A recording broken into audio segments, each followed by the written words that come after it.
नमस्कार सर. हां, नमस्कार. हां सर. आपण अनेक दिवसांमध्ये रेकॉर्डिंग घेत आहे कारण की माझं जे चॅनल आहे सर मराठी संचार, त्यावर आपण बरं. रेकॉर्डिंग घेऊन अंदाज देत जावं सर. पण आपल्या चॅनलला काही तांत्रिक अडचणी आल्यामुळे आपण नवीन चॅनल सुरू केलेलं आहे सर, हवामान संचार. तर या चॅनलला नक्की सबस्क्राईब करा शेतकऱ्यांनो आणि आपल्याला हं, फास्ट रीतीने सबस्क्रायबर वाढवा. तर सर हं, माझा हं. जो प्रश्न आहे सर, तर आता 2026 संदर्भात आहे सर. अनेक शेतकऱ्यांना प्रश्न आहे की 2026 मध्ये कमी पाऊस राहणार आहे का? तर काय जाणवेल सर या 2026च्या पावसाळ्यामध्ये आपल्याला?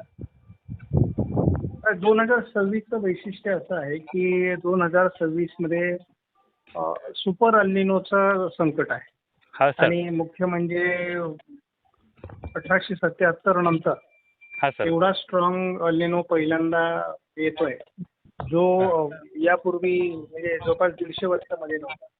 हां सर. त्यामुळे पूर्वीच्या पद्धती तेवढं सोशल मीडिया स्ट्रॉंग नव्हता किंवा प्रिपरेशन करण्याकरता यंत्रणा प्रॉपर नसल्यामुळे तेव्हा खूप म्हणजे जवळपास 8-10 करोड लोकांचं मृत्यू त्यामध्ये झाला. हां सर. आणि आत्ताचं जे आहे तो त्याच पद्धतीचा अल निनो आहे. परंतु आता संपूर्णपणे यंत्रणा पुन्हा एकदा अपडेट झालेली आहे आणि सोशल मीडिया ॲक्टिव्ह आहे, सरकार ॲक्टिव्ह आहे आणि हो सर. त्यामुळे आपल्याला कुठलाही धोका लगेच जाणवत नाही. आणि तेव्हा पाण्याच्या सुविधा नव्हत्या. त्या आता तयार झालेल्या आहेत. त्यामुळे तेवढा धोका आपल्याला यावर्षी होणार नाही. परंतु अल निनो हा जेव्हा सुपर अल निनोच्या स्टेजला असतो, हो. तेव्हा पाऊस कमी पडण्याची फक्त एक भीती असते. हो सर. आपण आपल्या अंदाजामध्ये देशामध्ये 95% आणि राज्यामध्ये 97% पावसाचा अंदाज 1 मेला दिलेला आहे. हो सर. मात्र तरी देखील त्यानंतर या अल निनोमध्ये खूप बदल झालेले आहेत आणि त्याच्यामुळे जूनमध्येच तो 80% उद्भवत असल्यामुळे आपल्याला काही अडचणी येऊ शकतात. हो सर. बरोबर. त्यामुळे यावर्षी पाऊस कमीच होणार आहे. अगदी जूनपासूनच कमी पाऊस होऊ शकतो. जून, जुलै, ऑगस्ट, सप्टेंबर. फक्त आशेचा किरण आहे की एमजीओ फॅक्टर आणि साधारण आयोडी हे 2 घटक किती मान्सूनला म्हणजे किंवा अल निनोला काउंटर करतात, यावर सर्व बाबी आता अवलंबून असणार आहे. त्यामुळे आमचा एक अंदाज आहे की पिकांसाठी चांगला पाऊस यावर्षी पडेल. जनावरांचा चारा होईल. त्यानंतर पिण्याच्या पाण्याचे फारसे प्रश्न निर्माण होणार नाही. परंतु पिकांसाठी पाणी कमी पडण्याची शक्यता आहे. पावसात मोठे खंड असण्याची शक्यता आहे. आणि हे संपूर्ण बाबी लक्षात घेता पडणारा पावसाचं पाणी आपल्या शेतात कसं मुरेल, या दृष्टीने शेतकऱ्यांनी पेरणी करताना उताराला आडवी पेरणी केली पाहिजे.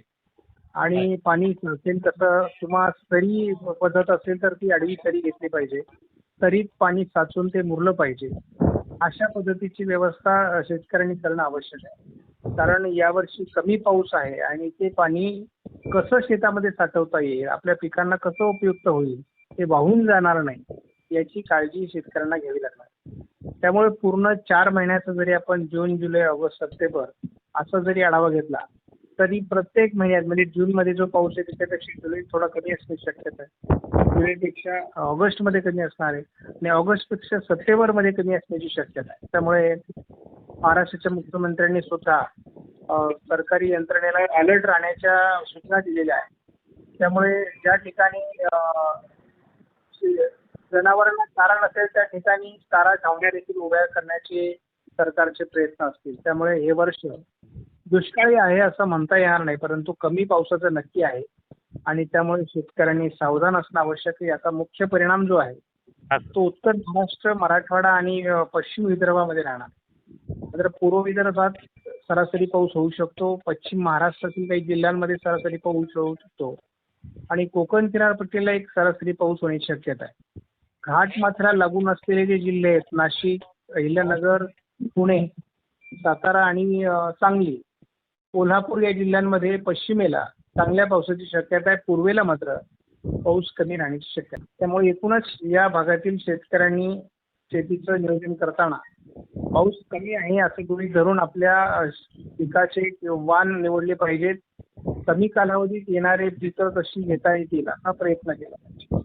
हो ही सर. शेतकऱ्यांसाठी माझी सूचना असेल आणि जूनमध्येच पेरणीयोग्य पाऊस होईल. ज्या पेरण्या राहतील त्या 15 जुलैपर्यंत होतील.